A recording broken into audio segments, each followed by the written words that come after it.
Welcome to EDA. இன்னைக்கு நம்ம என்ன பார்க்க போறோம்னா TPMS tyre pressure monitoring system.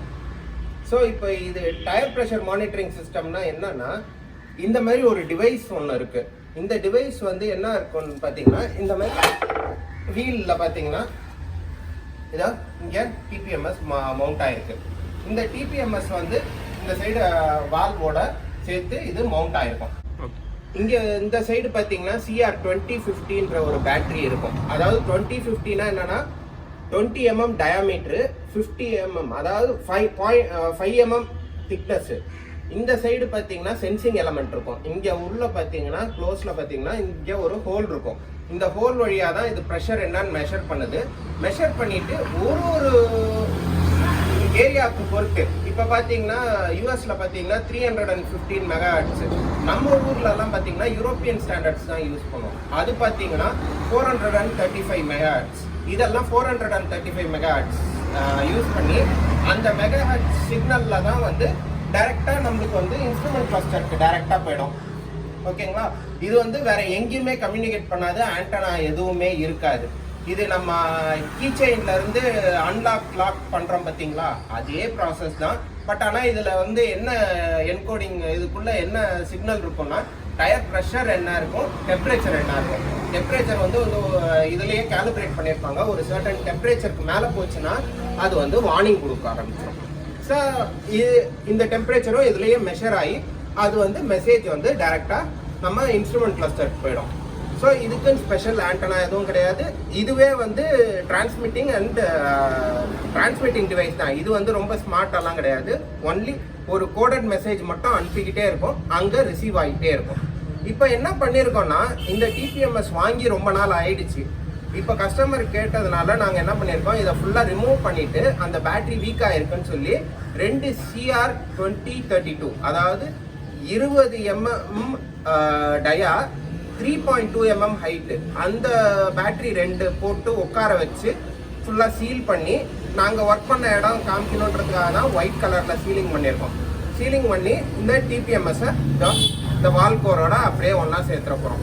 சேர்த்து இதை வீலில் ஃபிட் பண்ணிவிட்டு அதை வந்து டைரெக்டாக ப்ரோக்ராமிங் அனுப்பிடுவோம். ப்ரோக்ராமிங் அனுப்பினோம்னா அவங்க கோடிங் போட்டு கொடுத்துருவாங்க. அதுதான் வந்து இந்த சென்சர் எங்கே இருக்குன்றது ECMக்கு தெரியும். ECM ஆர் இன்ஸ்ட்ருமெண்ட் கிளஸ்டர் டைரெக்டாக இன்ஸ்ட்ருமெண்ட் கிளஸ்டருக்கே பேசும்.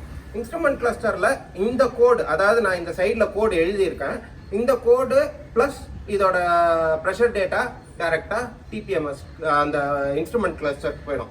இன்ஸ்ட்ருமெண்ட் கிளஸ்டரில் டைரெக்டாக டிஸ்பிளே ஆகும் என்ன ப்ரெஷர் வைக்கிறோமோ. அதுக்கேற்ற மாதிரி ப்ரெஷர் ரொம்ப ரேப்பிடாக குறையுதுன்னா அங்கே வார்னிங்கும் வரும். ப்ரெஷர் கம்மி ஆகுதுன்னா நம்ம டைரெக்டாக பார்த்துட்டு எந்த ப்ரெஷர் கம்மி ஆகுதோ அதுக்கு வார்னிங்கும் வர்றதுக்கு ரொம்ப மைல்டாக குறைஞ்சதுன்னா நம்பர்ஸில் காமிக்கும். ரொம்ப ரேப்பிடாக, அதாவது பஞ்சர் ஆகி உடனே காற்று இறங்குதுன்னா ரேப்பிட் ப்ரெஷர் லாஸ்ன்றது வார்னிங் ட்ரையாங்கிள்லையும் வரும். அது ஒரு மேனுஃபேக்சரரை பொறுத்து ஒருத்தருன்ற மாதிரி சொல்ல முடியாது. ஒருத்தவங்க ஒரு மாதிரி வச்சுருப்பாங்க. ஸோ இதான் அந்த இது. ஸோ நம்ம என்ன பண்ணோம்னா, இது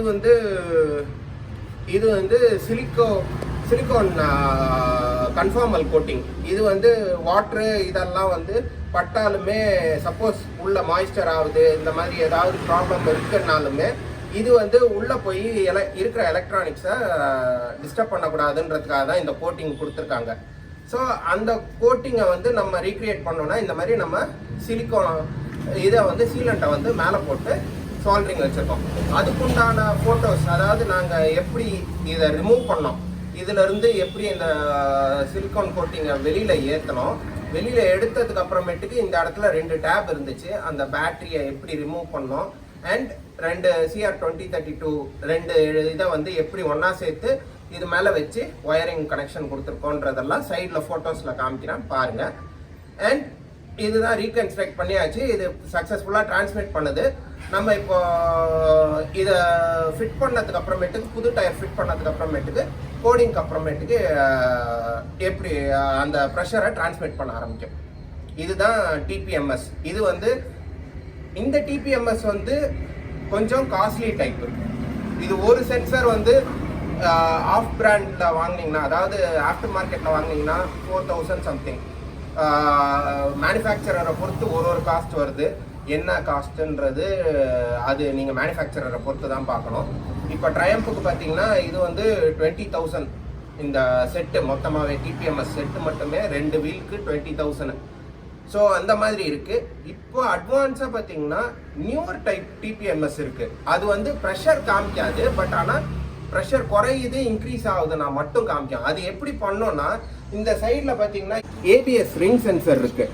இந்த ரிங் சென்சர் என்ன ஆகும்னா வீல் ஸ்பீடாச்சோ ஸ்லோவாச்சுன்னா இந்த ரிங் சென்சரில் மெஷர் பண்ணும்.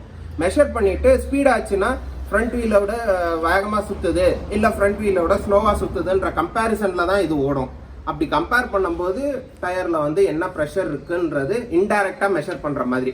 ஸோ அதனால அந்த டைப் சிஸ்டம் இப்போ புது காரில் நிறையா வருது. இது இன்டைரக்ட் மெஷர்மெண்ட்டு, இது வந்து டைரக்ட் மெஷர்மெண்ட்டு. ஸோ இதான் ஏபிஎஸ் யூஸ் பண்ணி டிபிஎம்எஸ் பண்ணுறது, ப்ளஸ் இது வந்து டைரக்ட் டிபிஎம்எஸ்.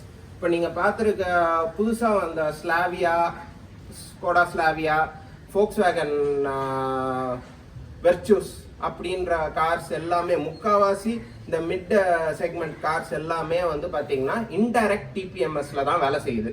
இதெல்லாம் ஹையர் அண்ட் சிஸ்டம்ஸில் இந்த மாதிரி டிபிஎம்எஸ் யூஸ் பண்ணுறாங்க. இதை பற்றி நிறைய தெரிஞ்சிருப்பீங்க. இனிமேட்டுக்கு இன்னும் நிறைய தெரியணும்னு நினச்சிங்கன்னா உங்கள் சஜஷன்ஸ் அண்ட் கமெண்ட்ஸை வந்து கீழே இதில் போடுங்க. Like, subscribe and comment.